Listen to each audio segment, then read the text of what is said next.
magandang hapon mga lalabs, mga vayots. Magandang hapon din no sa lahat or magandang umaga sa aking mga kapwa OFWs around the world. Hello.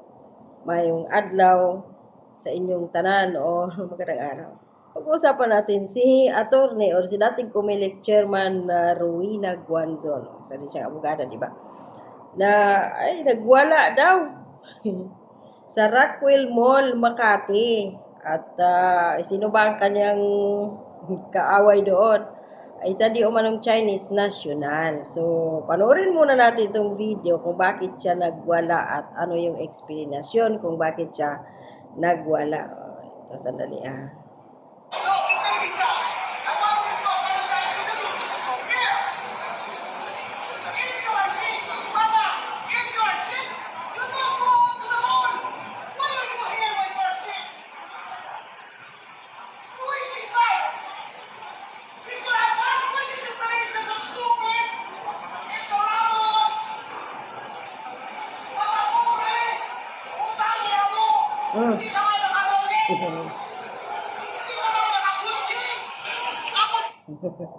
Hindi na naka-Rolex. Hindi nakagotse. So, pinagpipiestahan ito ngayon mga lalabs, mga bayots, ng dalawang kampo. Itong kampo ni Rowena Guanzon na mga pink CPP. Di? At saka itong mga loyalista nga dahil nga si Rowena Guanzon mulat sa pool ay ano siya, hindi siya maka-Marcos, talagang binibira niya si Marcos Jr. hanggang sa ngayon. Tapos, minsan, pag may magandang nangyayari sa pamumuno, bilang pagka-vice presidente ni Inday Sara, ano din niya, tawag dito, pumupuri din siya. So, may mga nag-comment na mga, either ito ay mga followers ng Pink CPP or mga loyalista nga na nagsasabing basta daw didishit, mga ano daw, abnormal daw ang pag-iisip, excuse me, kayong mga kawatan followers ni Bongbong Marcos, hindi po DDS si Rowena Guanzon. Penklawan po ito. Ganito katanga ang mga supporters ni Bongbong Marcos. Yung supporters niya na, sa amo nilang kawatan, na kapag pumuri pag minsan si Rowena Guanzon sa mga Duterte, DDS na.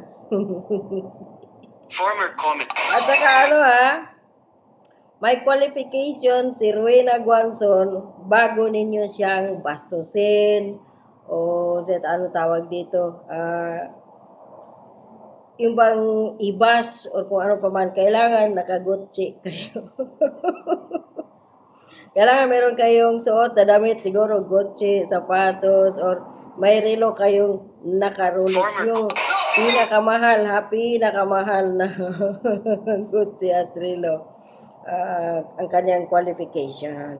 Nakatikim tuloy ng malutong na PI ang Chinese national. Kasi ang istorya daw dito, ayon sa, ano ba ito, Abante News, viral sa social media nitong Sabado ang video ni dating Commission on Election Commissioner Rowena Guanzon, kung saan makikitang tinatalakan niya ang isang lalaki sa isang mall sa Makati. Sabi pa niya dito, if you want to apologize me here, if you are sick, you don't go out to the mall. Why are you here when you're sick?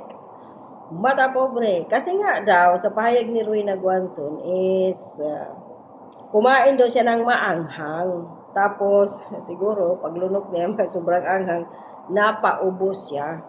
Ang todo daw talaga. At saka, iniisip din siguro ng Chinese national na yun na may sakit si Rowena Guanzon o may dala siyang virus dahil nga may ubos siya. At sa panahon na din sa Pilipinas na panay ang ulan, akala siguro ng Chinese na yun nasyonal, may sakit. Kaya napagsabihan niya si Rowena Guanzon na bakit andito ka kung ikaw ay may sakit. Dapat nasa bahay ka lang. Kaya ang sabi ni Rowena Guanzon dito, yung mata pobre, hindi, ito yung PI mo, no? Hindi ka nga naka-Rolex, hindi ka nga naka-Gucci. Ako pa, pinili mo. Sigaw ni Rowena Gonzalo habang dinodoro ang lalaki. Yung sa video, no?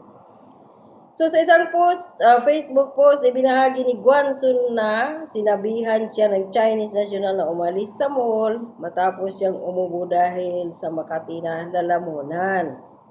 So, na high blood ako. Kanina, sabi ni Rowena Gonzalo. Ang taas ng medics had to assist me. Sinabihan ba naman ako ng Chinese na umalis sa Rockwell Mall because I am contagious after I coughed once due to an itchy throat. So, he said, you are coughing. You should not be here. You should not be in the mall. Leave. Yun naman pala. Kaya nagwala si si Atty. Rowena Gonzalo. I told him, if you are sick or afraid to get sick, you should not be in a mall. Nirisbakan niya. Nga naman. Kung takot kang magkasakit ka o mahawaan ka ng sakit, dahil alam mo naman ang mall ay public place din yon. So, iba't ibang tao ang andoon at kung may sakit, magkahawa-hawa talaga. Kung ayaw mo rin mahawaan, hindi wag ka rin pumunta sa mall. Likewise, doon sa sinasabi nilang Chinese na kung ikaw may sakit, dapat nasa bahay ka lang at huwag ka pumunta sa mall.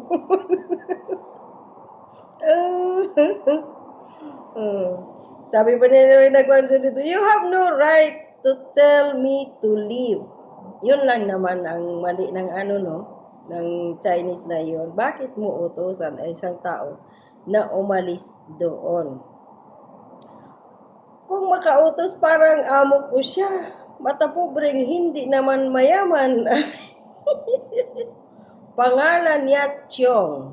Dagdag niya.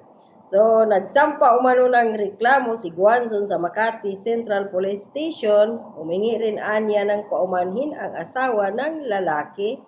Ngunit hindi umano ang Chinese national. So, ito nga, Bing Guanzon, no? So, yun, kinasuhan niya ang, Chinese national.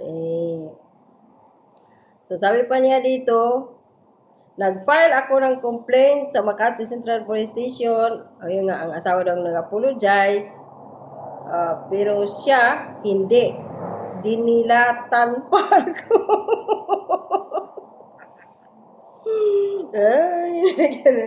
Dinilatan pa daw si Rowena Gonzalo kaya mas lalong nayamot. Hindi na nga nag-apologize sa kanya, dinilatan pa daw siya. So, sabi pa niya dito, dinilatan pa ako. Nang babasahan na sila ng Miranda rights ng police investigator, tumakas. Yun, tumakas daw yung Chinese national. Tinakas ng lawyer nila. Mga atomi, gagawin nyo ba iyon? Itakas ang kliyente nyo? Yun lang, no? Ang problema.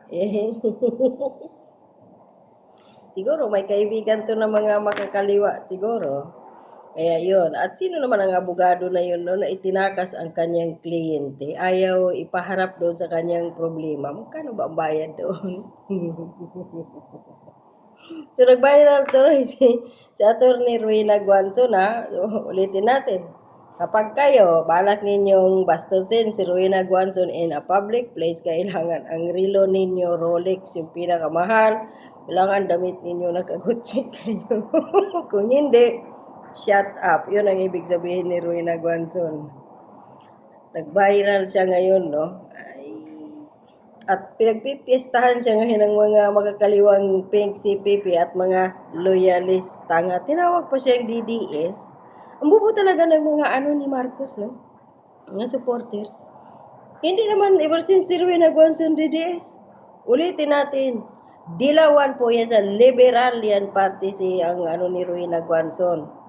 At sa lahat ng kritiko nga ni Marcos, kung sila si Laila de Lima, sila Shell Joke, no, itong mga makakaliwang grupong komunistang terorista ng mga party list dyan sa tawag dito Kongreso, diri sa Hontiveros,